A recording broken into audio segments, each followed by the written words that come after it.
first of all, I wanted to start with how to prepare for the fecal occult blood test. For one thing, you have to start 3 days before you begin the collection phase by not eating any red meat. That would include such things as beef, lamb, liver. No raw fruits and vegetables. Avoid vitamin C, such as fruit juices with vitamin C or vitamin C supplements in dosages higher than 250 milligrams. Avoid all antacids, medications to stop diarrhea should also be avoided, and any iron supplements. Once you have completed the entire FOB test or fecal occult blood test, then you can go back to eating these things once again. In addition to what was previously mentioned, most people will need to stop taking aspirin, also any other non-steroidal anti-inflammatory drugs or NSAIDs, and vitamin E before and during the 3-day collection period. The reasoning behind this, or the rationale behind this, is that these medications may cause small amounts of blood in the feces. An exception to the rule would be if you're actually taking aspirin to prevent myocardial infarction. In that case, you should still continue to take that prescription, but talk with your primary healthcare provider to confirm that information. Now, under certain circumstances, it is recommended to postpone doing your FOB test. These things include having menstruation, also bleeding hemorrhoids, and in addition to that, blood in the urine. So for those 3 reasons, it may be recommended to postpone getting that FOB test done. Again, you would want to talk with your primary healthcare provider to confirm if you still have the go-ahead to get that testing done at that time, or if you need to wait for some of those factors to subside. Now, this next part works different depending on if this FOB test is done at a facility as opposed to at home in the client's house. But for purposes of this video, we'll just go ahead and assume that this is going to be done at home by the patient. So the supplies that will be needed, and I don't have those actual supplies, so I am just trying to be innovative and use stuff to kind of simulate what some of the supplies will look like.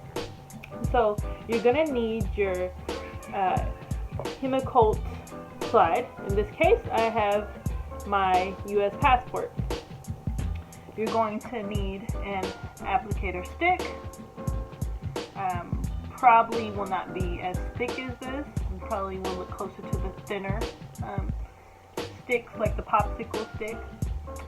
You're also going to need a clean, dry container. I am supplying a soiled container. Literally, it has soil in it from outside in my garden. And also, you're going to need a trash can. Fortunately, I did happen to have a trash can in my house. As a part of patient teaching, the patient will need to know to remove the Occult slide from the paper envelope and set the envelope aside.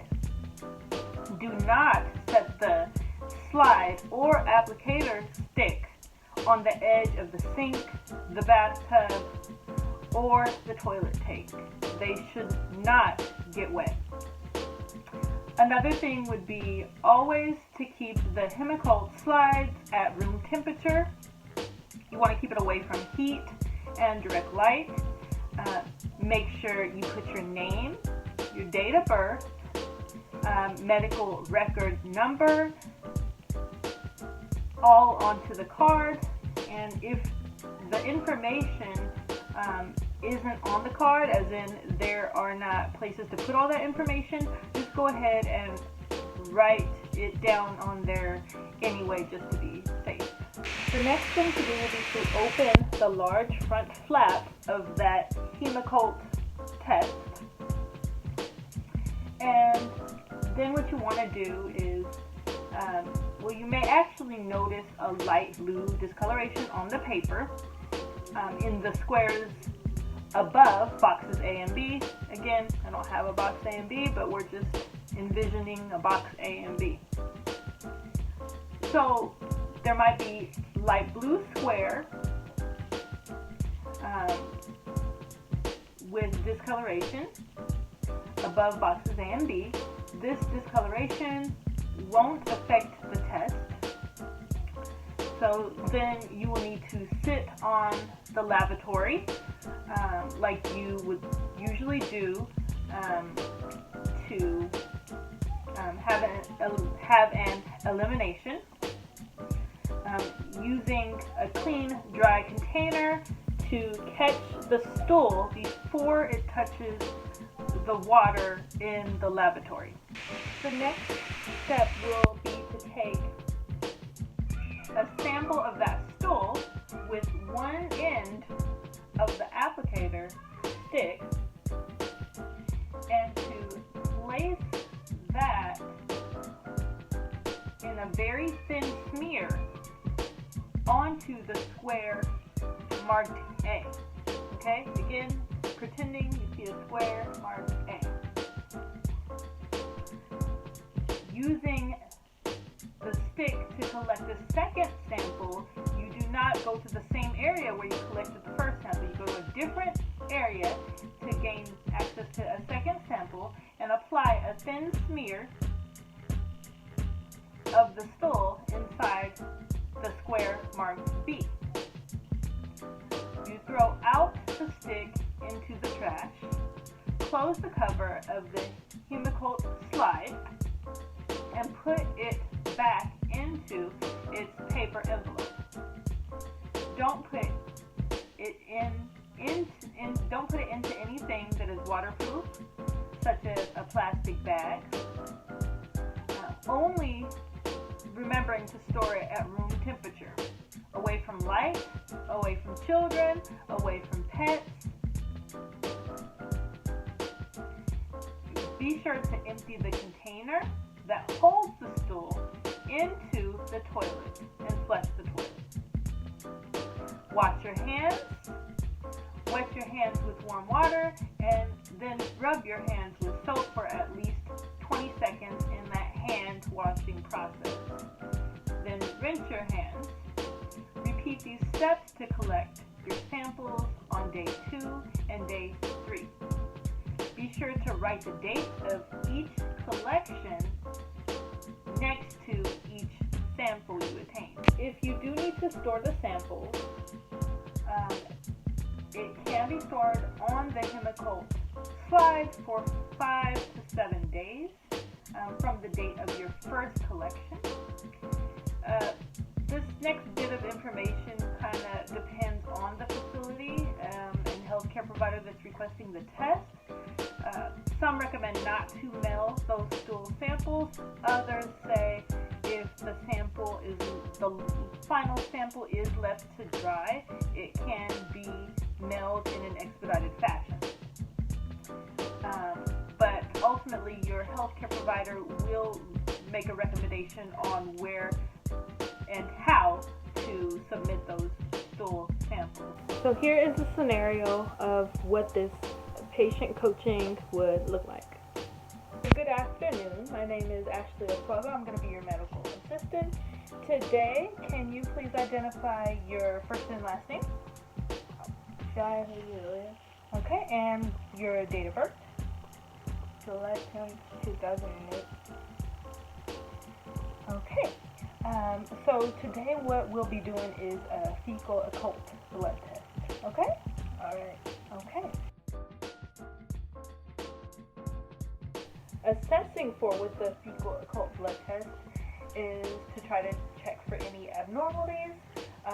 One of the main things this test can determine is if there's any type of cancer, and we'll be looking to see if there's any blood inside of your stool. So have you ever had this testing done before? No, I haven't. Okay. So as previously mentioned to you, it is to assess for certain conditions.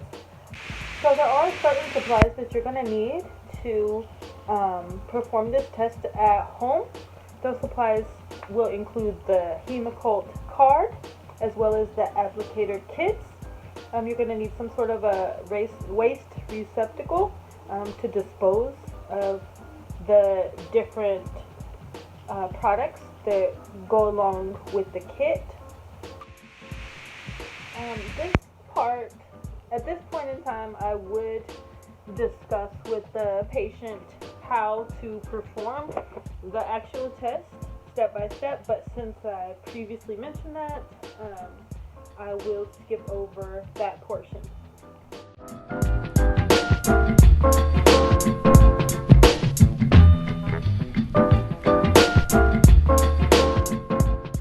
After I am confident that my patient understands the procedure as they appear to, I would answer any further questions that they may have.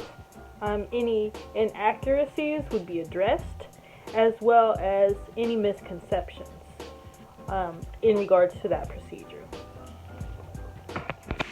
The final and crucial step that would take place before I allow that patient to go home and perform this test would be to document that the coaching took place, and I would place that information into the patient's health record.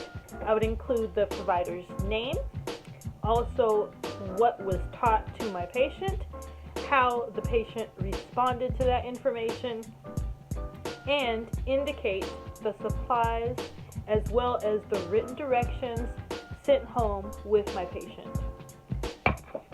So for that patient documentation, a sample would sound something like this. 7/10/2021, per Dr. Strange's order, instructed patient on the GFOB test, including the preparation and collection. Patient taught back the instructions accurately, gave the patient the Hemoccult testing kit and the Hemoccult patient directions booklet. Patient will return the cards to the clinic later this week. Provider's name. At the end of that written record, I would be sure to put my initials as well as my title. So in this case, MA.